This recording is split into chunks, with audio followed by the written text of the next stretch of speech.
목사님이 이런 눈을 떴대요. 어느 날 그분은 썬데이 서울을 즐기시는 분이었대요. 그분이 목사가 되시기 전에 썬데이 서울을 즐기시는 분인데 어느 날 지나가는데 책방에서 독일인의 사랑 이런 제목을 봤대요. 그러면서 갑자기 자신은 썬데이 서울을 즐기는 인생인데 저 독일인의 사랑의 인생은 어떤 것일까? 차원이 다른 것 같잖아요. 그러면서 그 뭔가를 갈망하다 그러다가 예수님을 만나서 그래서 목사님이 되셨다 그러더라고요. 바로 그런 것입니다. 우리가 이 땅에서의 그 원리로 사는 삶은 썬데이 서울의 삶입니다. 하지만 하나님은 더 고차원적인 놀라운 고상한 독일인의 사랑 그럼 굉장히 고상한 것 같잖아요. 저는 그 책은 못 읽어봤지만 괜히 그 책은 굉장한 사랑이 담겨 있을 것 같아요. 하지만 하나님의 사랑, 그 놀라운 고차원적인 삶으로 우리가 들어가는 것입니다. 그래서 이 뭔가 고차원적인 그 삶 안에는 주님에게서 놀라운 사랑의 비밀을 알게 되는데 그분은 항상 살 길을 내어주시는 분이에요. 그리고 우리의 부끄러움을 씻어주시고 그리고 우리를 측은해 하시는 그런 하나님이십니다. 근데 제가 한 사건을 통해서 이런 것을 보게 됐어요. 사랑하는 사람의 시선은 다르구나. 많은 사람들이 어떤 사람을 막 비난했어요. 어떻게 그 사람이 그럴 수 있냐. 어떻게 그런 사람은 그런 소리를 듣고 다니냐. 근데 이 사랑하는 사람은요 이렇게 말하더라고요. 왜 그 사람이 그런 소리를 들어야만 되는지 그것이 마음이 아픕니다. 이 두 똑같은 대상을 놓고 사람들은 그 사람을 비난하고 있는데 이 사랑하는 사람은요 왜 그 사람이 그런 소리를 듣고 다니는지 그게 참 속상합니다. 그렇게 표현하는 거예요. 그것이 바로 하나님의 마음입니다. 하나님은 우리를 비난하시고 정죄하는 그 소리로부터 주님은 너가 왜 그런 소리를 들어야 되는지 그것이 마음이 아프구나. 그렇게 측은해 하시는 그런 하나님이신 거예요. 그리고 또한 제가 이번에 어떤 자매님이 자신의 남편이 어떠한 직업을 선택하는데 그것에 대해서 하나님의 뜻이 아닌 것 같다고 그래서 그것에 대해서 음성을 들어달라고 그러는 거예요. 근데 주님께서 이렇게 말씀하시는 거예요. 그렇게 고민하는 것 자체가 나에게는 기쁨이다. 그러니까 그 직업이 사실 주님의 뜻인지 아닌지 그거보다도 주님은 그렇게 고민해주는 그 자체가 나에게는 너무 고맙다. 그렇게 말씀하시는 거예요. 그리고 또 한 번은 어떤 분이 거짓말을 하고 싶지 않은데 했어요.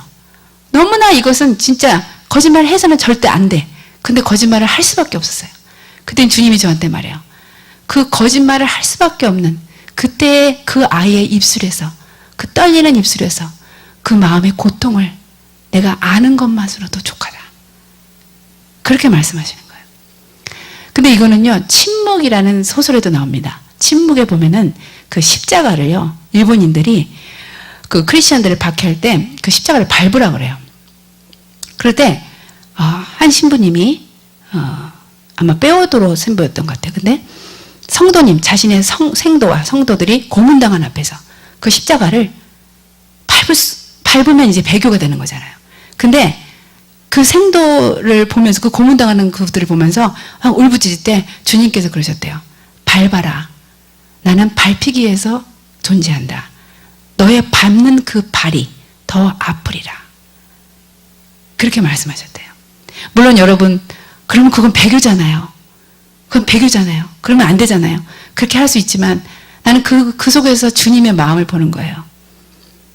밟을 수밖에 없는 상황에 있는 그리고 밟혀지기를 원하시는 하지만 그 밟히는 그걸 밟는 그 발이 더 아플 것이다 라고 말씀하시는 그 하나님의 음성 밟는 너희들의 발이 더 아프리 그렇게 말씀하시는 그 하나님의 그 깊은 우리가 정말로 측량할 수 없는 그 깊은 마음을 그 측은해하는 마음 그것을 알 수 있어요. 바로 하나님은 이렇게 심령이 가난해진 그런 자들에게 이러한 주님의 마음을 보이십니다. 주님의 깊은 마음을 보이게 돼요. 여러분 그러한 하나님에 매혹당하지 않겠습니까?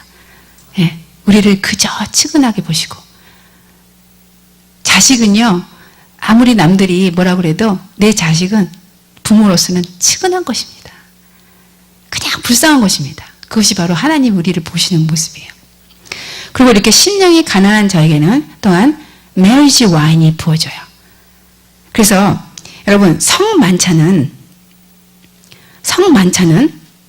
최후의 만찬 이후에 성만찬이 이루어졌지 않습니까? 근데 성만찬은요 리허설이에요. 우리가 리허설하는 것입니다. 혼인잔치에 어린 양의 혼인잔치에 포도주, 새 포도주가 부어질 그것을 미리 마시는 것입니다. 미리 리허설하는 것이에요. 그래서 주님께서는 최후의 만찬에서 이렇게 말씀하셨어요. 진실로 너희에게 이르노니 내가 포도나무에서 난 것을 하나님 나라에서 새 것으로 마시는 날까지 다시 마시지 아니하리라. 최후의 만찬에서 마신 그 잔을 내가 새 하늘에서 새 포도주를 마시기 전까지는 내가 다시는 마시지 아니할 것이다. 그래서 우리가 이제 최후의 만찬 이후에 성만찬을 통해서 그 최후 마지막에 어린 양의 혼인잔치에서 그 연회설에서 벌어질 그 포도주를 미리 리허설하는 것입니다. 그래서 심령이 가난한 자는 이것을 미리 맛보는 그 foretaste를 하나님께서 허락하세요. 그래서 우리 교회 요즘에 메리지 와인이 부어지고 있습니다. 결혼의 포도주, 어린 양의 혼인잔치에 그 포도주가 부어지고 있는 것이에요. 사랑의 포도주인 것입니다. 그래서 폴 워셔 목사님은 요번에도 거룩과 두려움에 대한 주제로 말씀을 전하시러 오셨잖아요. 근데 풀어주시는 것은 사랑이셔요. 거룩과 두려움에 대해서 타이틀은 그것인데 결국 얘기하시는 것은 사랑을 풀어주시더라고요. 그러면서 찬송에서 Oh how I love Jesus, 얼마나 내가 주님을 사랑하는가 이렇게 찬양을 하는데 그분은 항상 이렇게 부른대요. Oh how He loves us. 내가 주님을 얼마나 사랑하는가 그렇게 노래를 부르는 것이 아니라 그가 얼마나 나를 사랑하는가. 그래서 그분은 항상 나를 몰고 가는 단 한 가지의 에너지, 그것은 그리스도의 사랑이다. 나를 계속해서 힘으로가는 그 한 가지의 에너지는 바로 그 그리스도의 사랑이다. 그렇게 말씀하세요. 제가 한 번은 예수님의 심장이 풀어지는 환상을 보았습니다. 제가 몇 달 전에 신부학교에서 나눈 것인데요. 흐르는 시냇가에서 눈물에 온통 젖어 있는 그 예수님의 환상을 보았습니다. 실크 같은 그런 눈물 속에 온통 잠겨 계신 거예요. 근데 여러분 어떨 때는 환상은 보지만 그 환상의 진수를 깨닫지 못할 때가 있습니다. 그 환상이 무엇을 진짜 의미하는지, 그 환상이 진정 의미하는 것을 내가 깨닫지 못하고 그냥 환상만 볼 때가 있어요. 그래서 제가 그때 그랬습니다. 근데 이번에 사랑하는 영혼들과의 이별을 통해서 주님께서 이것을 말씀해 주셨어요. 생이별이 얼마나 아픈 것인가. 사랑하는 생명과 떨어진다는 것이 얼마나 아픈 것인가. 그 생이별의 아픔을 통해서 그때 그 환상이 주님께서 그 우시는 모습이 바로 그것이었다는 것을 알게 해주셨어요. 근데 제가 LA에서 온 자매가 한 분 있었습니다. 근데 그 자매님이 사랑하는 남편과 이혼을 할 수밖에 없는 상황이 됐어요. 그것은 왜 그랬냐면 시어머니가 강제적으로 이혼을 시켰습니다. 그때 이 한 자매가요, 이 자매가 울면서 저한테 고백하는 거예요. 나는 그 남편과 절대로 헤어지고 싶지 않았다고. 나는 그 남편하고 헤어지고 싶지 않았지만 시어머니가 강제적으로 이혼시켜서 그런 어떤 경우를 그런 환경을 만들어서 그래서 결국 이혼을 시켰기 때문에 제가 이렇게 이혼을 당했지만 나는 정말 그 남편하고 헤어지고 싶지 않았다고. 근데 제가 그 말을 듣는데 이해가 안 됐어요. 사랑하는 남편하고 헤어지기 싫어하는 그 정말 헤어지고 싶지 않은 그 마음이 무엇인지 제가 이해를 못했습니다. 그리고 또 제가 상담할 때마다 그 어린 아이들이 이혼을 당한 부모가 이혼한 그 이혼 자녀들이 저한테 상담할 때 그 아이들의 감정을 표현하라 그러거든요. 그럼 감정을 표현하라 그러면 첫 번째 나오는 그들의 말은 I miss my mom 이었어요. I miss my dad 뭐 그런 거죠. 근데 제가 그거를 이해를 못하는 거예요. 부모가 헤어졌을 때, 양부모가 헤어졌을 때 그 아이들이 느껴내는 그 감정이 무엇인가, 이걸 제가 잘 이해를 못했어요. 근데 제가 요번에 내가 사랑하는 사람하고 이별을 하는데 그게 무엇인지 다 이해가 됐습니다. 이렇게 멍든 가슴으로, 이렇게 얼어붙은 가슴으로 어떤 사랑하는 사람을 떠나보내는구나. 그런 것을 제가 알게 됐어요. 그러면서 하나님은 바로 그 심정으로 주님이 그 형편과 사정 가운데 울고 계시다는 그것을 저에게 알게 해주셨습니다. 바로 그 얼어붙은 심장과 그 멍들어 있는 심장이 바로 아버지의 심장이었습니다. 그래서 이런 경험을 통해서 제가 눈물의 통 속에 눈물의 젖은 눈으로 그렇게 나를 바라보고 계신 그 주님의 그 환상을 이해하게 되었어요. 근데 며칠 전에 제가 또 꿈을 꿨는데 제 눈에서 피가 흐르는 것을 보았습니다. 피가 이렇게 솟아 나오는 거예요. 근데 얼마만큼 솟아 나오냐면 눈살이 이렇게 흐트러지고 너덜너덜 할 정도로 제 눈에서 피가 흐르는 것을 보았습니다. 근데 하나님께서 이 두 가지를 다 해석해 주셨습니다. 영혼을 향한 그 피눈물이 내 눈 속에서 흐르는 것이었습니다. 그래서요, 정말 주님이 우리를 가장 극빈한 자의 심령으로 우리를 바꾸시고, 그리고 그렇게 심령이 낮아진 그런 자들에게는 하나님께서 그분의 심장을 부으십니다. 그분의 심장이 어떠한지를 알게 해주신다는 거예요. 아멘. 그래서 그 심장으로 울 수 있게 그렇게 만들어 주십니다. 제가 폴 워셔 목회자님 집회를 갔을 때 앉자마자 눈물이 났습니다. 미국을 위한 눈물이었어요. 예, 수많은 미국 사람들이 와 있었죠. 근데 그 집회에 들어가자마자 눈물이 났습니다. 그러면서 주님이 말씀하시는 거예요. 누가 미국을 위해서 눈물을 흘려줄 것인가? 바로 심령이 가난한 자, 심령이 가난한 것이 무엇인지를 경험한 자, 그 자에게 주님께서는 하나님의 심장을 풀어주시고 눈물을 풀어주십니다. 그리고 이 땅을 위해서 울 수 있는 자로 만들어주십니다. 아멘. 네. 이번에 더 콜 집회가 11월 11일에 디트로이트에서 열린대요. 그런데 이 집회가 굉장히 중요한 집회로 저에겐 다가와요. 왜냐하면 우리 목사님께서 말씀하셨는지 모르지만 지난 9월에 데이비드 오어 목사님, 케냐 목사님이시죠. 그분께서 영이 들림받아서 환상을 보게 되었어요. 그 환상에서는 미 동해안에 지진이 일어나는 것을 보았습니다. 근데 이번에 그 예언이 발표되고, 그리고 제가 더 콜 집회를 보는데 주님께서 이 더 콜 집회가 굉장히 중요한 집회라는 그런 감동을 저에게 주셨습니다.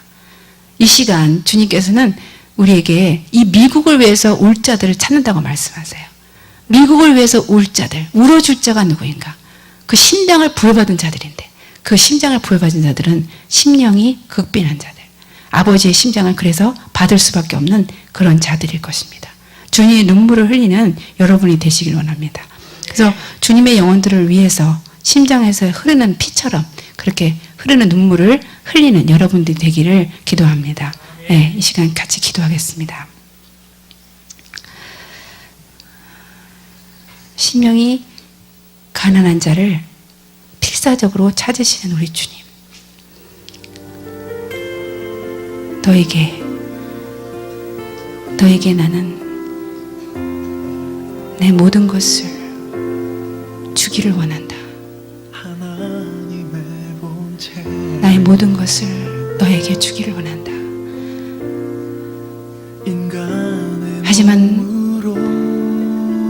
너희가 나를 받을 만한 상태가 되어야 내 전부를 받을 수 있는 그러한 심령이 되기를 원한다. 너희가 그토록 가고 싶지 않은, 너희가 그토록 깨지고 싶지 않은, 너희가 그토록 부서지고 싶지 않은 그 자리를 너희가 가기를 원한다면 내가 그곳에서 내가 너를 만날 것이라.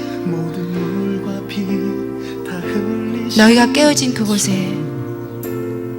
나는 안방 노릇을 할 수 있기 때문에, 너희를 독차지할 수 있기 때문에 나는 너희를 깨뜨리고 부수고 너희를 온전히 내 것으로 삼기를 원한다.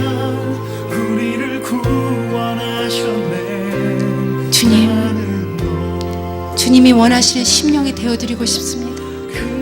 주님이 그토록 원하시는 심령이 되어드리고 싶습니다. 그토록 필사적으로 찾으시는 심령이 되고 싶습니다. 주님이 그토록 필요하시다고 하는 그 심령이 되기 원합니다. 나의